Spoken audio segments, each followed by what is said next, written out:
Hi, everyone. I'm Matt McIver with Iowa Stage Theatre Company in another conversation in our Iowa Stages series. And I'm here today with a special guest, Adam Knight, the producing artistic director at Riverside Theatre in Iowa City. Did I get that right, Adam? Yep. Thanks a lot. Great to be here. Thanks for having us. Thanks for coming. So why don't you, for folks who may find us and don't know as much about Riverside, why don't you share a little bit about like the company and its mission and what you do there? Well, Riverside Theatre is a professional theater in Eastern Iowa. We're in Iowa City. We've been around for 39 years. Next year is our 40th anniversary season. I suppose between us and Old Creamery, we're the only professional theaters on this side of Iowa. Old Creamery's bread and butter is really doing musicals and farces, and they do all that quite well. We're kind of the other end of that theater spectrum in this area. We do serious plays, you know, so if you're doing Arthur Miller or a play, you know, by Dominique Morisseau, we're kind of the go-to theater for that. And we've got a home in downtown Iowa City. It seats about 120 people. Also, for the last 20 years, we've been doing Shakespeare in the Park. There's a beautiful stage in Lower City Park in Iowa City, right on the river, right beside the Hanshaw Auditorium, that is modeled after the Globe. And we've been doing Shakespeare productions there since 2000. And over the last 3 years, that programming has become free. So that is free Shakespeare is a big part of Riverside's kind of overall mission. We do 8 shows a year.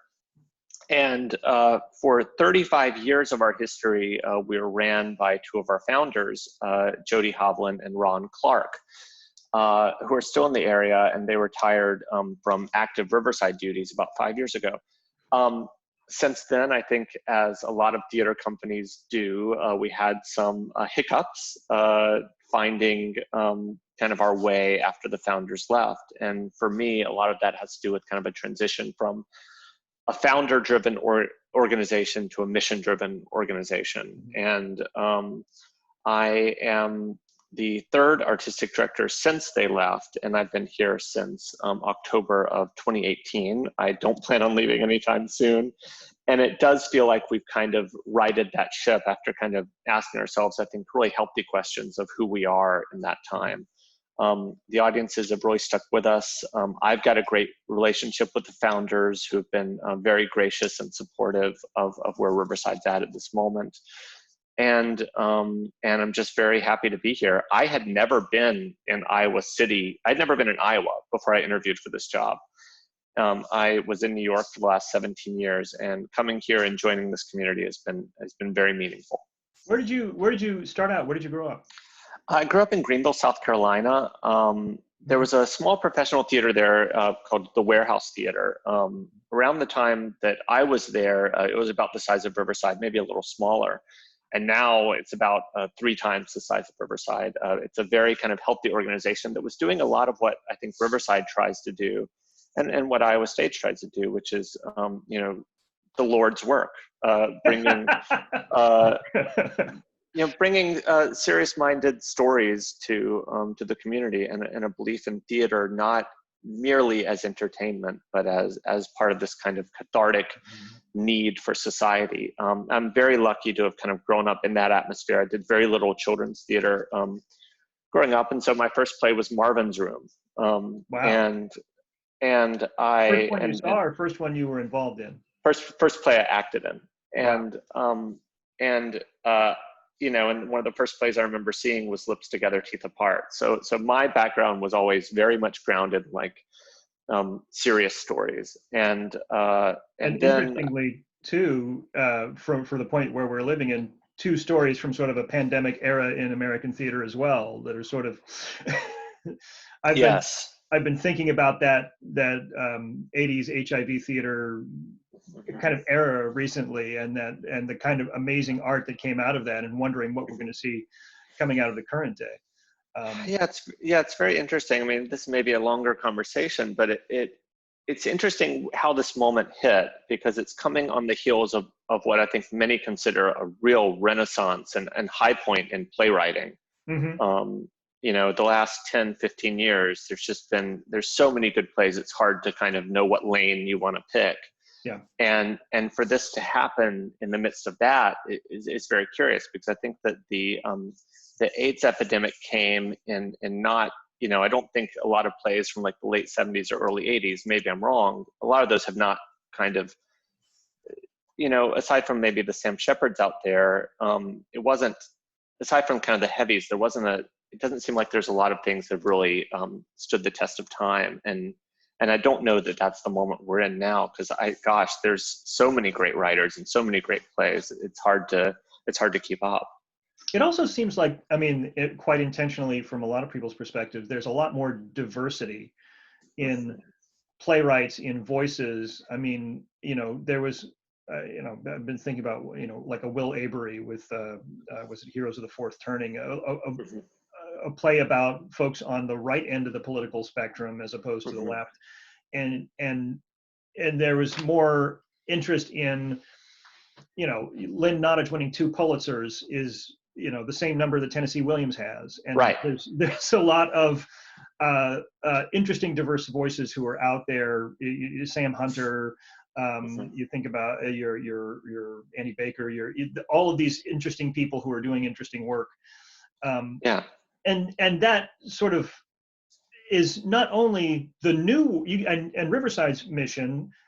Iowa Stage, we talk about, we go, because we're the child of 2 parents. Art Repertory Theater of Iowa was very focused on the classics. Stage West was very focused on the cutting edge. So we go classics to cutting edge is sort of our little hashtag. But Riverside also does very current contemporary work, but you also look at more classic things as well with the Shakespeare. And do you find that also in your main stage season?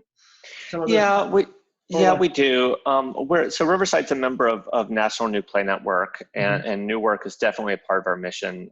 One of the things that I think just to double click on that for a second, Adam, I think there may be a lot of folks who aren't familiar with National New Play Network. Would you just share a little bit about what that group does? National New Play Network, NNPN, is a group of it's a kind of a collective organization of theaters. I believe there's about 40 or 50 core members. Riverside's a core member, and then about I want to say about 70 associate members. I could have those numbers wrong, but basically it's a group of theaters that are all committed to doing new work, that put a sizable part of their season in the new work kind of lane, and not only world premieres but also second and third productions, which as we all know is kind of so important for a play to really get its legs. Yeah. One of their kind of flagship programs is what's called a rolling world premiere, where 3 theaters all collectively agreed to do the same play, and they can each call it a world premiere, but and the playwright is kind of in residence at each company. And there's some financial incentives to that, but it really allows, for a lot of theaters, the cachet of doing a world premiere is very important. But there's a financial risk because often you're producing a play that your audience is unfamiliar with. So this eliminates some of that financial risk, but also allows for 3 theaters to kind of have that cachet of the world premiere. And it allows a playwright to build relationships with more than just one company. The other program that they run is the New Play Exchange, NPX. That's something that's becoming very huge right now. I think I saw today there's like 30,000 scripts on it, and it's a great place for playwrights who maybe are kind of siloed in their own communities to really branch out and to get on the radar of theaters or producers or directors or just people who love new plays, get on their radars and have their plays read and seen and considered for production. So maybe just jumping off to that kind of point real quick about classics and new works.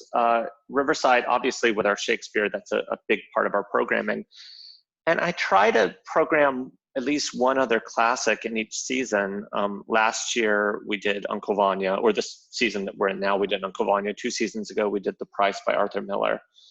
Our audiences seem to really love that. And for me, it kind of sets the stage for the new work that we do, and to say that these pieces are all part of the same fabric that you find in Chekhov, that ultimately you find in Shakespeare. and kind of showcasing, I think, the broader fabric of theater, and specifically American theater, of which the classics are just one part of. Totally.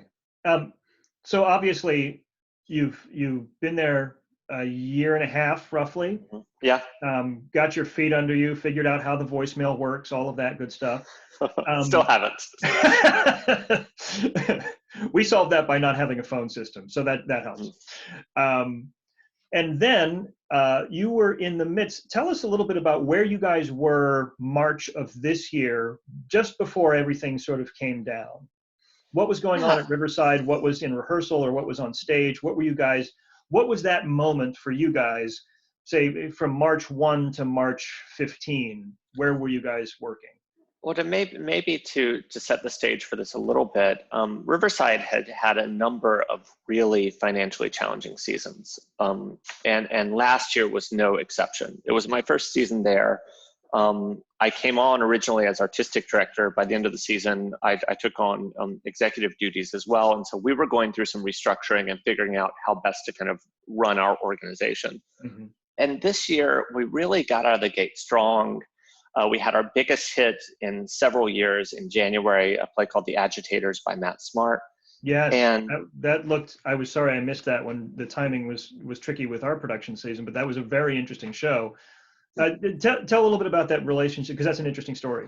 Well, The Agitators by Matt Smart is about the friendship between Susan B. Anthony and Frederick Douglass, who were friends in Rochester and kind of lifelong friends, but also rivals, as they were both fighting for voting rights and kind of having to pick their lanes in terms of which would come first, voting rights for Black men or voting rights for women. And the play especially kind of hit home because Iowa City, like all of Iowa, was in the midst of the caucus season. And so politics were very front and center. And we thought, what better play to be presenting right now than a play about people fighting for who gets the right to vote, and how that vote gets counted. And also this year is the 100th anniversary of women's suffrage. And so that felt like a very important marker for us. So we just had a huge hit. And then, and it was feeling like, oh gosh, we finally have figured out what to do. You know, we're feeling really good about our staff and our team and our choices.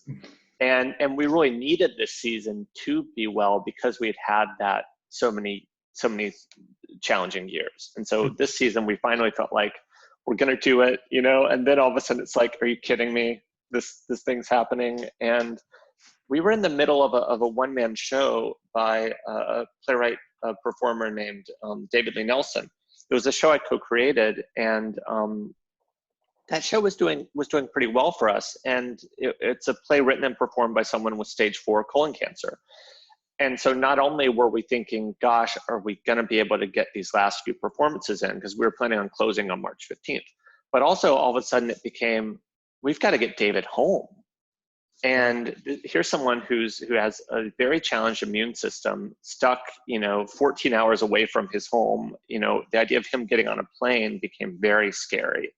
And so when we made the call to close, which was on that Saturday, the 14th, I drove him to South Carolina. We hopped in a car and we headed straight there and drove through the night. And so that added a certain amount of drama to this whole thing. And all of a sudden, like, we're getting out and putting sanitizer on and running into rest stops and stuff like that.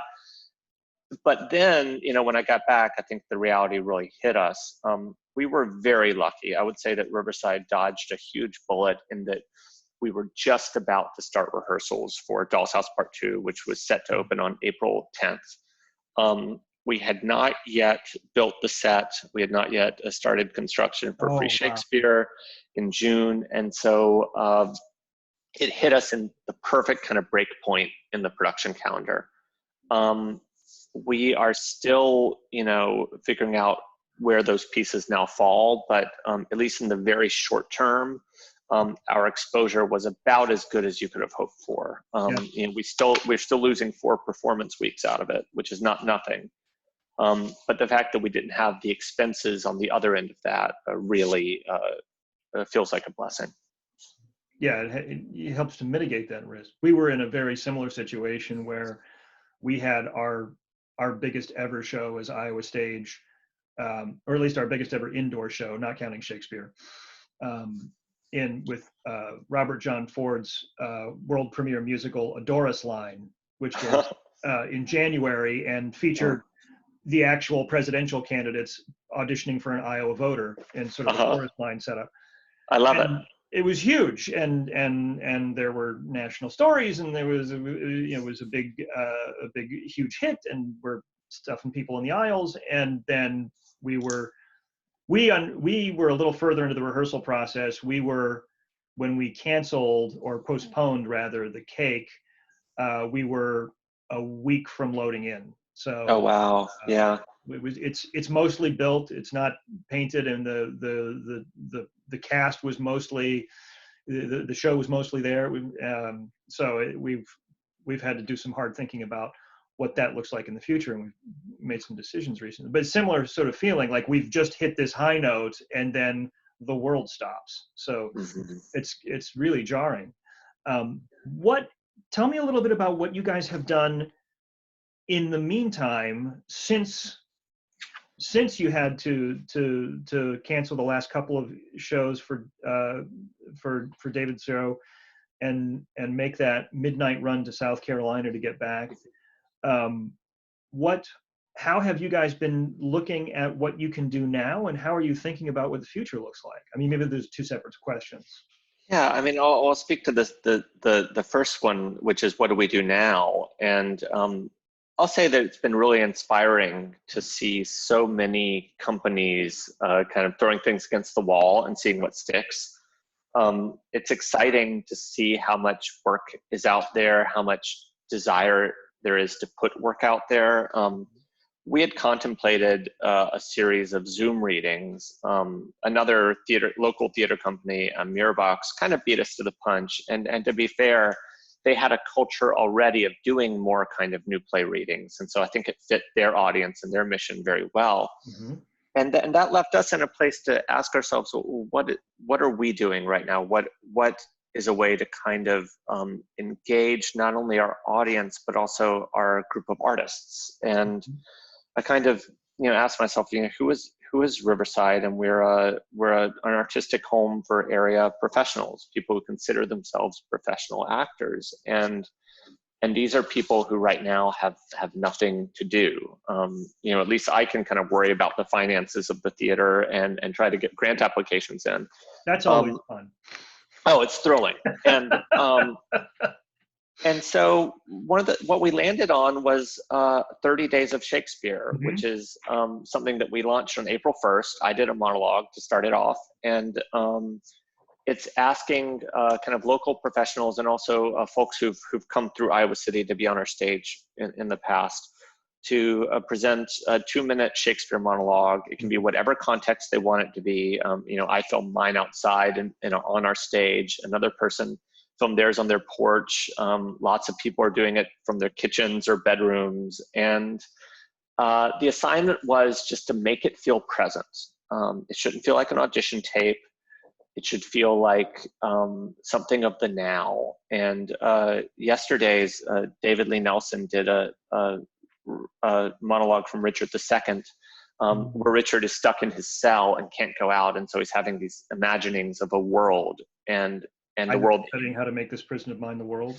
Exactly. And all of a sudden he was doing it and he fingered the blinds behind him. And that was us. We're all stuck in this place, mm-hmm. having to create complexity out of a world that's measured in steps. And that's what is kind of exciting to me, is not trying to recreate theater, because nothing's going to recreate the excitement of being in a collective room and all kind of responding at the same time. Mm-hmm. To create something that lives in this medium now and showcases Riverside's talent and the kind of local talent that we have, and also kind of points the way towards what we really want to be doing, which is free Shakespeare, and bring us all back together again. And so it felt consumable and kind of bite-sized in a way that was very manageable and entertaining. And it's been fun to put all these together. So we've been really excited about it. That's great. And that, as you mentioned, is pointing your way towards your free Shakespeare. When is that scheduled for? Currently, we're scheduled to open on June 12th. Obviously, there's so many factors up in the air. I was talking to my technical director and set designer yesterday, and I said, I have no idea when we're doing this free Shakespeare. We're keeping abreast of all the news, and I would say that there is still is a chance that that'll happen if we're all ready. And obviously, the safety of our artists and our audiences are first in our mind. And then the question is, well, if we do it, even if it is safe, will people come? And I think that we and every company is having to ask itself those questions. I mean, movie theaters, I mean, if we're able to open on May 1st, should they? I mean, well, is it even worth it? And there's a world in which we may have to push it back a week or two so we can still get it in, I think, before the July 4th holiday. If we have to push it back to August, we will. I think that there's some flexibility, and we're a kind of nimble enough company where we can do that. It's a wait and see right now. We are committed to making that show happen, and which is The Winter's Tale. We've got a great cast, and we think it'll be a great kind of way to bring ourselves back into the fold. I saw a survey the other day about what audiences are wanting to make them feel comfortable again. And one of the things that seems to make audiences more comfortable is the idea of sitting outside and going to an outdoor event. And that's what our free Shakespeare is. And so that does work in our favor too. But at this point, it's a wait and see, but we're still crossing our fingers for June. Yeah, we're very hopeful that will all work out for everyone. To give folks a sense of the scale of what goes into it, you mentioned talking to your technical director and your designer. What kind of timeline, if you're looking at starting on time, when do you convene rehearsals? When does the set build start? When do you have to start having people together in a room less than 6 feet apart? Right. I mean, if we opened on June 12th, that would mean we would start rehearsals 3.5 weeks before, which would be May 19th. And there's a world in which we can do that first week on Zoom, or right. or Table work. Exactly. Yeah. And I think we're gonna, have to find ways to get creative if it comes to that. What is your typical rehearsal schedule? You mentioned 3.5 weeks out. Are you do you rehearse in the evenings? Do you rehearse during the day? How does it work for your folks? We rehearse in the evenings typically. I don't think a lot of our actors, even our equity actors, have day jobs. And so nights seem to work better for most folks. And we rehearse 6 days a week, about 4 hours on, 4 hours a night on weekdays, and then usually 6s on weekends. And with a day off. And so we usually get in about 80 hours of rehearsal before a show goes into tech, maybe 70. And again, because of that, and because we're not doing musicals, there is a kind of nimbleness to what we do. I feel like we could probably make the call, maybe even as late as like May 5th, as to if we were planning on opening on June 12th. So we've got a kind of 5-week window to kind of make the call, but we might just have to keep pushing that back. It's a wait and see. And because you've moved to a free model, you're not dependent on that lead time for ticket sales. Exactly. There is some benefit to it. Now, of course, it's still our most expensive programming. It's about the cost of 2 shows on our Gilbert Street stage, and just because of the cast sizes and the scale and the additional crew needed to kind of build a set and hang lights in this huge kind of replica of the globe, basically. Yeah. And so there is a lot of financial risk of doing it and having it get canceled, even though we do have those kind of sponsorships to pay for it. I mean, we want to tell the sponsors that it happened and it was a success. We don't want to tell sponsors, well, thanks so much. It never opened, but we're grateful for it, and we hope you support us next year. Thanks for the support. Yeah, and that's another situation that a lot of theaters are having conversation around, honestly grappling with, is what's the conversation like with sponsors right now? What's the conversation like with our patrons, our underwriters, our donors, when A, there is so much uncertainty, and B, there's so much demand right now. I mean, there's been a challenge in the arts in Iowa in the time that I've been here, and I moved here in about 10 years before you did. Right. A shift in a lot of the corporate giving, at least in central Iowa, where, Des Moines area, from the arts more towards social and financial services.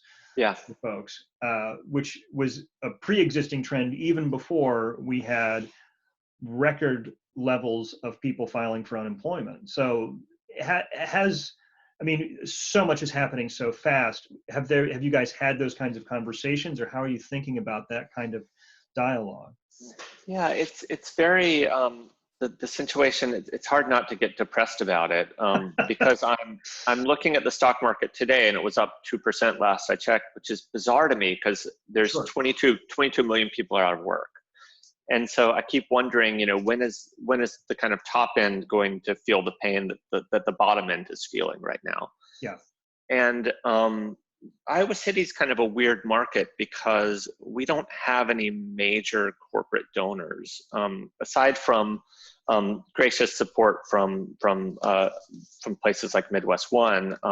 We don't have any large industries in Iowa City. And so what we rely a lot on is smaller institutions, small businesses who have been amazing to us over the years, and also a lot of mid-level donors. A lot of our donors work at the university. And so in some ways that world feels like, at least right now, it's a little bit more protected. Those jobs seem to not be going anywhere. I mean, I think we're all seeing what next year holds academically and whether students are even able to come back.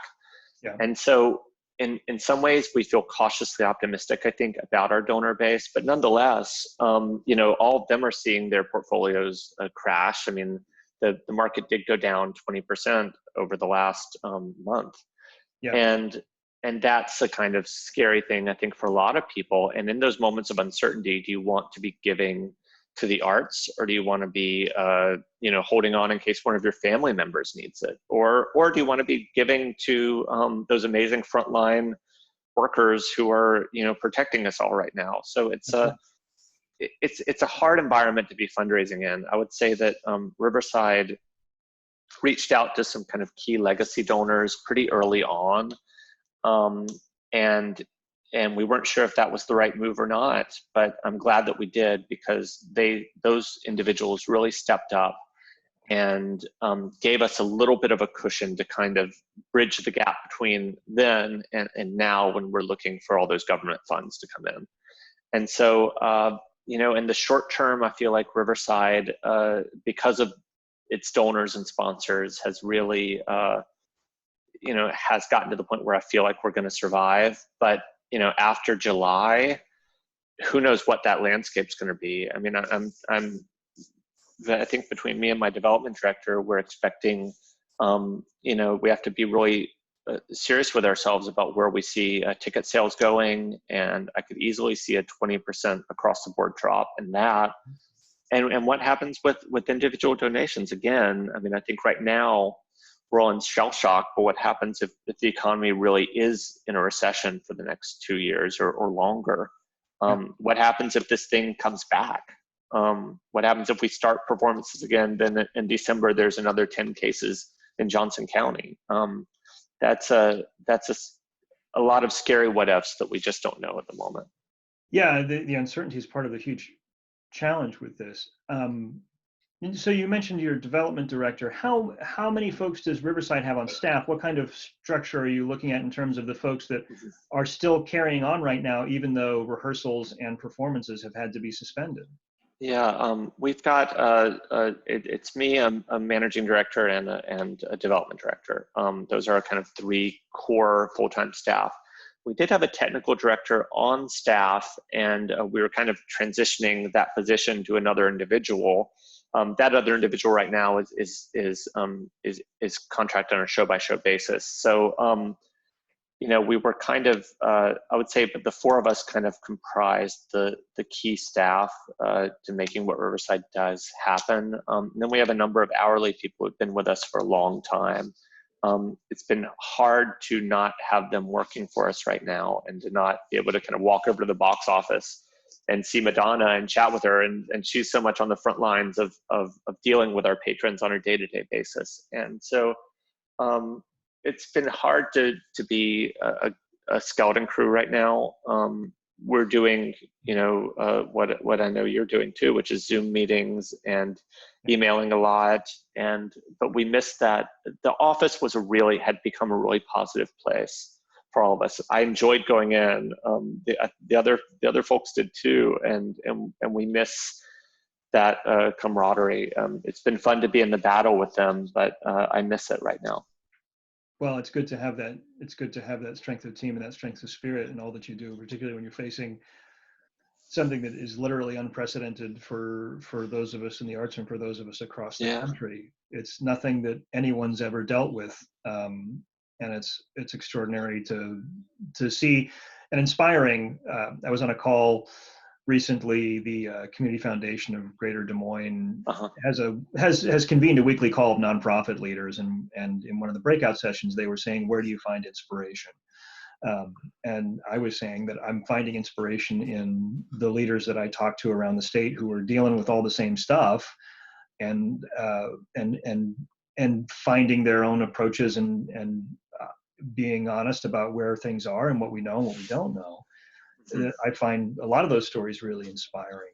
What is sustaining you right now? Like, what is inspiring you and keeping you in the trenches with your team? What is keeping you guys moving forward amidst all of this challenge and uncertainty?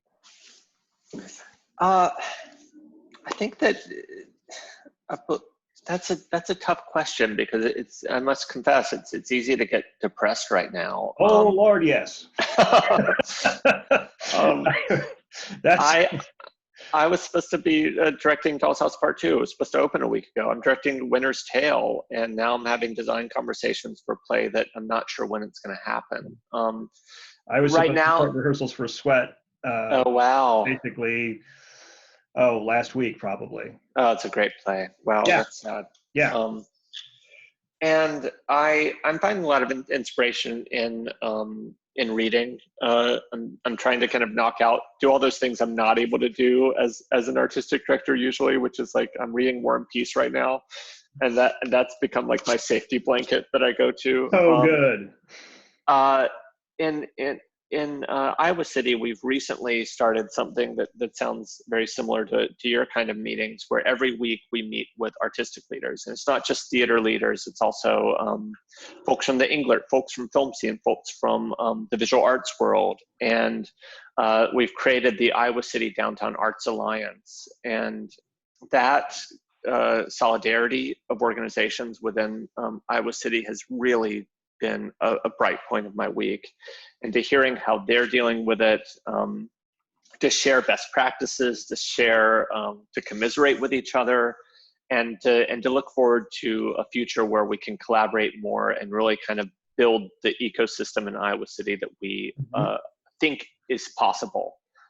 That's very exciting. I mean, I try to think about, how FDR's team must have felt in the Great Depression, thinking, what the decisions we make now are going to affect the next decade of the arts in our local area, maybe the next generation of arts in our local area. And so to be keeping that in mind, not to be losing hope, and to be really building for a future that is more sustainable is exciting and keeping me going right now.